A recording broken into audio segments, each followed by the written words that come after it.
बिस्मिल्लाहिर्रहमानिर्रहीम। अस्सलामु अलैकुम। मेरा नाम है अदनान हनीम मुगल और आप देख रहे हैं Islamic guide of life YouTube channel. फाइबर.com की जानब से आज फिर एक नई वीडियो के साथ आपके सामने मैं हाज़िर हूँ।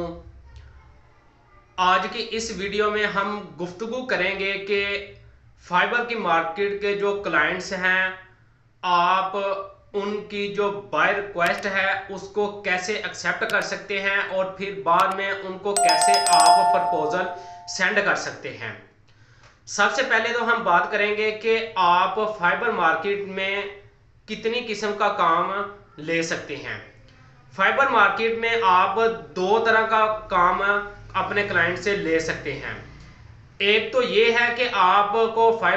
बाय रिक्वेस्ट आती है, आप उसको एक्सेप्ट करते हैं और आप उसको प्रपोजल अपना सेंड करते हैं क्लाइंट को, और वो क्लाइंट आपका प्रपोजल देख के फिर आपको जो है ना वो ऑर्डर दे देता है।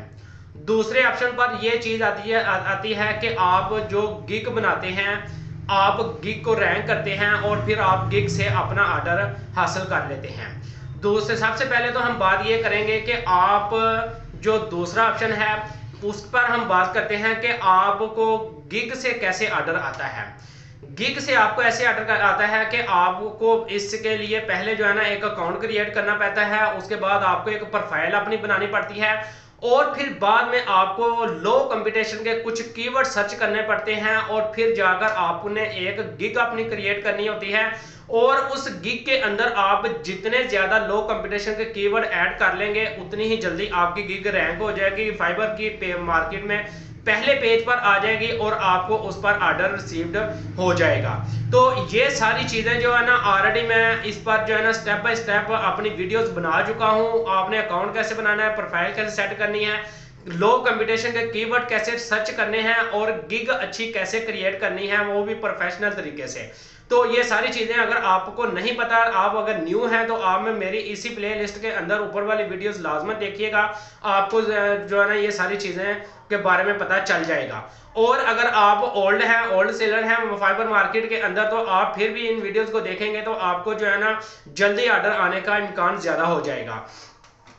तो पहला ऑप्शन तो यही है कि आप गिग को जितना ज्यादा आपकी गिग रैंक होगी उस पर आपको ज्यादा ऑर्डर आ जाएगा। तो दूसरा ऑप्शन ये है कि आपने जो है ना बायर की रिक्वेस्ट को एक्सेप्ट करना होता है और उस पर आपने अपने प्रपोजल को सेंड करना होता है। इससे पहले कि मैं आपको एक और चीज बताऊं, अब बायर रिक्वेस्ट क्या है। बायर रिक्वेस्ट ये चीज है कि आपको क्लाइंट की तरफ से जो है ना वो ये चीज देखता है कि मैं जो है ना अपनी बायर रिक्वेस्ट जो है ना सेंड करूं और आगे जो सेलर्स बैठे हैं तो वो जो है ना अपनी बायर रिक्वेस्ट को एक्सेप्ट करके जो है ना मुझे मेरा काम एक क्वालिटी वर्क करके दे।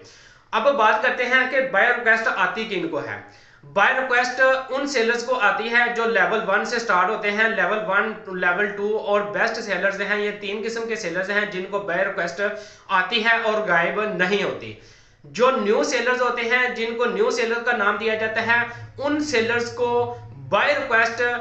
बैड लक की आपको मैं बताऊंगा। बैड लक है कि आपको बाय रिक्वेस्ट नहीं आती, लेकिन आती भी है, ये नहीं कि बिल्कुल ही नहीं आती। बाय रिक्वेस्ट आती है लेकिन वो कुछ टाइम के लिए रहती है और उसके बाद जो है ना वो गायब हो जाती है। यहां पर बात करते हैं कि बाय रिक्वेस्ट ना तो 24 घंटे में कोई टाइम फिक्स है कि इस टाइम पर आपको बाय रिक्वेस्ट मिलेगी और आप फौरन उसको एक्सेप्ट कर लें और उसके बाद आप उसका अपना प्रपोजल जो है ना उसको सेंड कर दें। लेकिन नेक्स्ट बात यह है कि आप अगर बाय रिक्वेस्ट को एक्सेप्ट करना चाहते हैं तो आपको जो है ना ज्यादा ऑनलाइन बैठना पड़ेगा और फिर जाके आपको बाय रिक्वेस्ट मिलेगी। 24 घंटे में किसी भी टाइम पर आपको बाय रिक्वेस्ट आ सकती है और वो कुछ टाइम के लिए होगी और आप जो है ना उसको एक्सेप्ट कर लेंगे तो वेल एंड गुड, अगर नहीं करेंगे तो वो गायब हो जाएगी। अब बात करते हैं कि आपको जो अगर आप न्यू सेलर है, न्यू सेलर किनको कहते हैं कि जो बिल्कुल नया अकाउंट बनाते हैं और प्रोफाइल बनाते हैं और उसके बाद गिग बनाते हैं, उनको न्यू सेलर कहा जाता है। अब बात करते हैं कि न्यू सेलर को अपडेट करने के लिए, लेवल 1 में जाने के लिए न्यू सेलर को क्या चीजों की रिक्वायरमेंट है। फाइबर मार्केट की जानब से कुछ रिक्वायरमेंट लागू होती हैं लेवल 1 पर जाने के लिए। वो ये है कि आपको लेवल 1 पर जाने के लिए कम से कम $400 की अर्निंग करनी पड़ेगी। 10 ऑर्डर आपको जो है ना कंप्लीट करने पड़ेंगे और कम से कम 2 महीने आपकी प्रोफाइल पुरानी हो, यानी कि 2 महीने से पहले आपकी प्रोफाइल बन चुकी है और उस प्रोफाइल पर कम से कम 2 महीने गुजर गए हों, अगर ये तीनों चीजें आप मुकम्मल कर लेते हैं तो फिर आपको लेवल 1 में एंटर कर दिया जाता है, आपका लेवल नंबर 2 लेवल नंबर 1 आ जाता है। और अगर आपका लेवल नंबर 1 आ जाता है तो फिर जो है ना आप बाय रिक्वेस्ट आपको जब आएगी तो वो गायब नहीं होगी और आप फिर उसको किसी भी टाइम पर अपना प्रपोजल सेंड कर सकते हैं। अब बात करते हैं कि अगर आप सेलर है ही लेवल 1 से हैं और या लेवल 2 के हैं या बेस्ट सेलर हैं, वो सेलर हैं जिनकी बाय रिक्वेस्ट आती है और वो गायब नहीं होती, तो उनके लिए आप अब प्रपोजल हमने सेंड करना है तो वो किस तरीके का सेंड करना है, यहां पर आपको मैं कुछ टिप्स और ट्रिक्स बताऊंगा। अगर आप उन पर अमल करते हुए अपना प्रपोजल सेंड करते हैं क्लाइंट को तो आप डेफिनेटली उनसे फिर अपना ऑर्डर ले सकेंगे। अब तरीकाकार कुछ यूं है कि अगर आप अपना प्रपोजल में जो प्लीज का वर्ड है, give me work, I am available, I have 5 year experience, इस तरह के अगर सेंटेंस इंक्लूड करते हैं तो फिर डेफिनेटली मैं आपको डेफिनेटली कहता हूं आपको कभी भी ऑर्डर नहीं मिलेगा। आपने कभी भी इन लफ्जों का अपने प्रपोजल के अंदर इस्तेमाल नहीं करना, आपने सिर्फ टू द पॉइंट आपने अपने प्रपोजल के अंदर बात करनी है। और सेकंड पॉइंट यहां पर यह है कि आपने जो प्राइस, जो आपके क्लाइंट ने प्राइस का बजट अपना मेंशन किया है, आपने उस प्राइस के बजट को मद्देनजर रखते हुए कम से कम 10 से 15% प्राइस ऊपर या नीचे अपनी कर लेनी है। या अगर आप प्राइस ऊपर नीचे नहीं करना चाहते तो आप बिल्कुल सेम एज इट इज ही उसको कह दें कि मिसाल के तौर पर अगर वो क्लाइंट का $10 का बजट है तो आप उसको कह दें ठीक है मैं $10 में आपका काम कर दूंगा। क्योंकि अगर आप जो है ना अपने क्लाइंट को कहते हैं कि भाई मैं आप जो है ना आपको बजट $10 है लेकिन मैं आपको $5 में आपका काम करके दूंगा, तो आपका क्लाइंट फौरन इस चीज पर सोचने पर मजबूर हो जाएगा कि ये जो सेलर बैठा है ये कभी भी मुझे क्वालिटी वर्क नहीं देगा। तो इसलिए आपने ये चीज ज़हन में रखनी है कि अगर आप खुद भी अगर तजिया करें इस चीज पर, अगर आप खुद मार्केट से शॉपिंग करने के लिए जाते हैं तो आप अगर मार्केट से जूते परचेज कर रहे होते हैं तो आप वहां पर ये चीज लाजमी सोच रहे होते हैं कि यार कम से कम अगर मुझे 100-200 रुपये अगर ज्यादा देना पड़ जाए तो वो मेरे लिए काबिल बर्दाश्त है, लेकिन अगर 2-4 दिन के बाद अगर ये मेरा जूता जो 1000 का लिया है ये अगर टूट जाएगा तो ये मुझे काबिल बर्दाश्त नहीं है। तो इसलिए आपका जो क्लाइंट है फाइबर मार्केट पर जितने भी क्लाइंट्स हैं वो भी ये चीज तस्वर कर रहे होते हैं, वो ऑलरेडी मार्केट को विजिट करके आते हैं। वो ये नहीं है कि वो जब सुबह उठते हैं और फौरन आपको जो है ना वो बाय रिक्वेस्ट सेंड कर देते हैं, उन्होंने ऑलरेडी मार्केट मुकम्मल का विजिट किया होता है, वो सारे गिग्स बाय रिक्वेस्ट को ऑलरेडी देख चुके होते हैं, वो इस चीज को समझते हैं कि अगर मैं जो है ना ये आपको $10 का बजट दे रहा हूं तो ये आया कि $10 का वर्क भी है कि नहीं, ये $10 से ज्यादा वर्क है या कम वर्क, वो ये सारी चीजों का ऑलरेडी वो तजिया कर लेते हैं। तो इसलिए आपने इस चीज को जो है ना मद्देनजर रखना है कि आपने अगर प्राइस कम करनी ही करनी है या ज्यादा करनी ही करनी है तो आपने ज्यादा से ज्यादा 10 से 15 जो % प्राइस है यानी कि $10 है तो आप उसको 11 या $12 का कह दें या आप 9 या $10 का कह दें। इसके साथ आपने एक और काम करना है, वो ये है कि आपने अपने